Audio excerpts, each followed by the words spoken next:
Hey y'all, it's Katie and welcome back to my channel. I'm just making myself a cup of tea before we get going in this video today, but I am excited to announce that I am starting a brand new series with this video. This is episode 1 of building your home gym on a budget.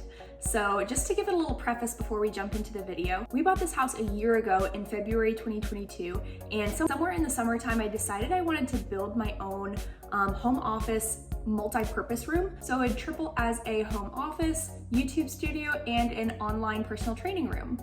So in a minute, I'll go ahead and walk you through the space that I have first so that we can kind of get an understanding of where I'm coming from, what my home gym is going to look like, and what I'm going to be bringing to y'all in these videos. But first, I'm going to make myself some tea.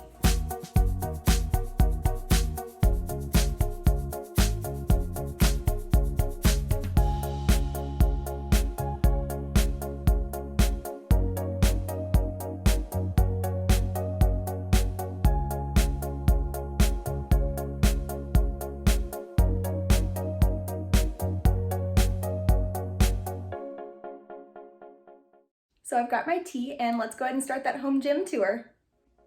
Okay, so this is the view you normally see. This is my desk. It is surprisingly uncluttered right now. I just have a bunch of post-it notes and things like that. I also have my list over there of things to do today. I absolutely thrive off of lists and to-do lists. And then as we come out here, I have my large row machine that's in the corner that I can pull down and do my row workouts, and some junk over there, don't pay attention to that.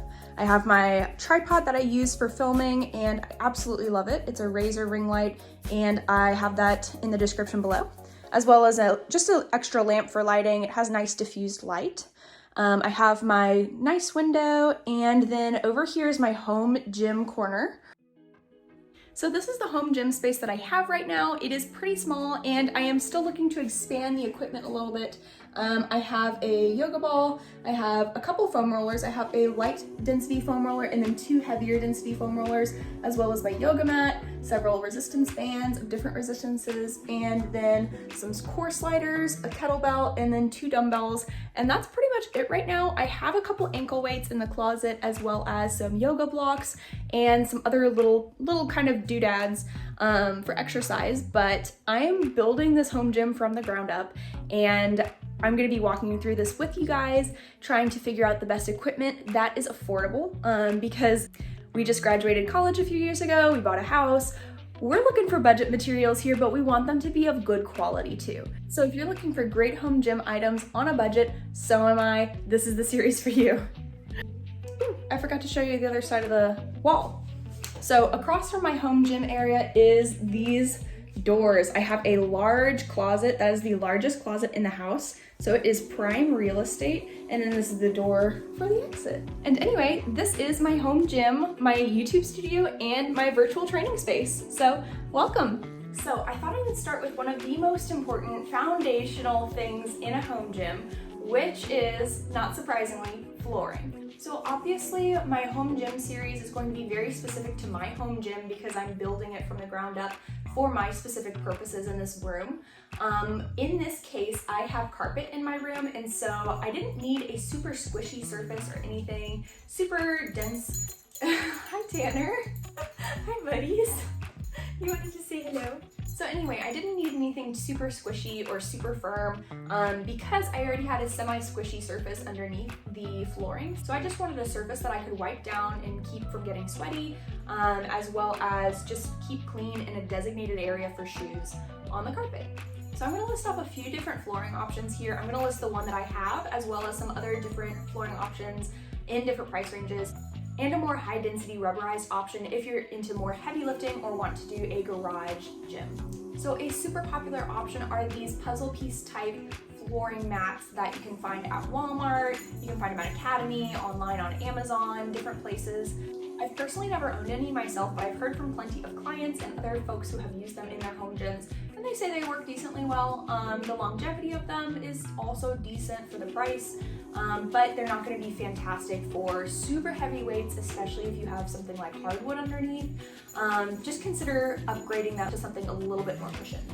So the actual mat that I own is a treadmill mat. I got it at Academy and I got it on sale for about $30. It's an 8x4 foot mat, and for the price, it was pretty decent. It's a little bit more dense than a puzzle piece mat would be, but it's still got enough cushion, and it's still a surface that I can wipe down relatively easily, and it hides a lot of dog hair and fun things like that. So it's a really great surface just for my space, and I needed a designated training zone where this is where I exercise, this is what I do. It's oversized, so it's not just a yoga mat size, it's something a little bit bigger so I can spread out if I need to. And this works really great in my space, so it really designates this area and this zone to my home gym. And a third option for mats are these horse stall mats, actually, that you can get at Tractor Supply or any other kind of farm supply shops. And I've heard these things are really great for heavy lifting. You can put them underneath a barbell rack, you can do deadlifts on them, and they're that higher density rubber that's able to absorb the impact of those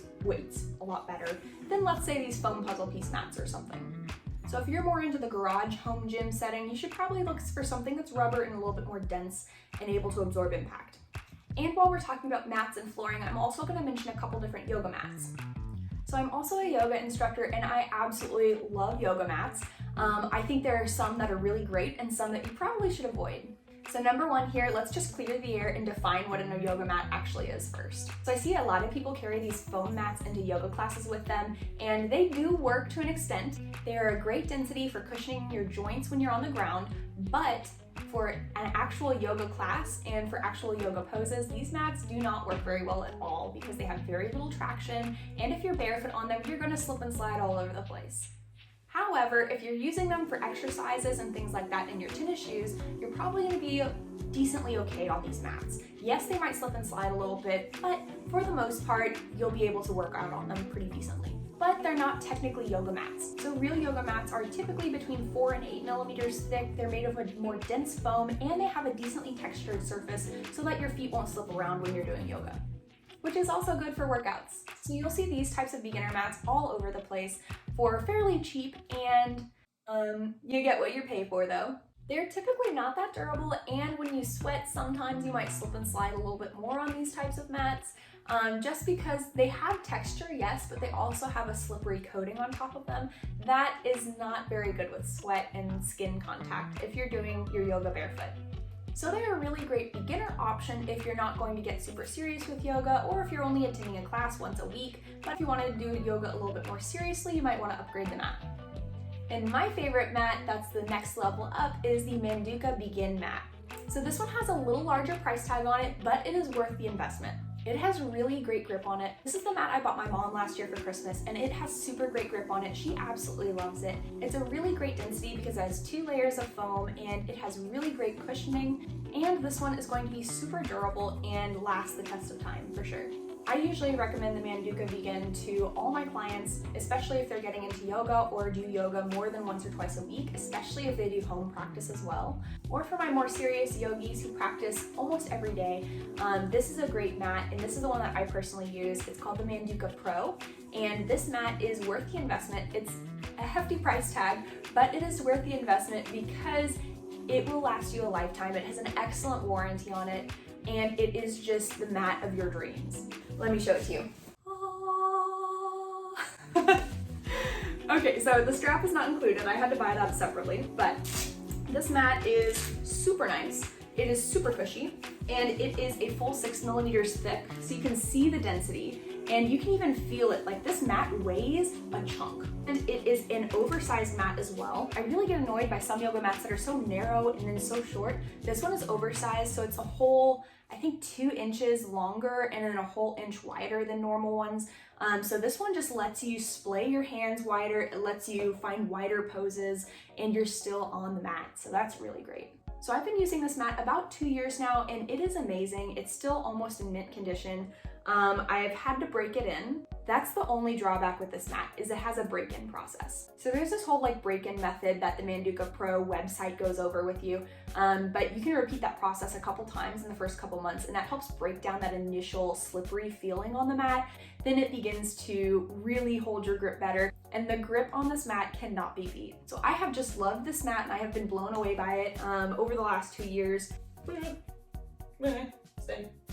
Anywho, so those are some of my favorite flooring options. as far as gym mats and yoga mats go. So as I was editing this high budge, I realized that I forgot to add something. I went ahead and got this gardening pad for my knees as an extra cushion because my knee, especially after surgery, is a little tender and I can't put full weight on it if it's not on a squishy surface. So having something like a gardening pad, if you have tender knees or hips and you don't want to put those on a hard surface, especially like a thin yoga mat, or if you have hard flooring underneath your gym floor, then this is a great little tool that you can pop under your hips or your knees when you need to.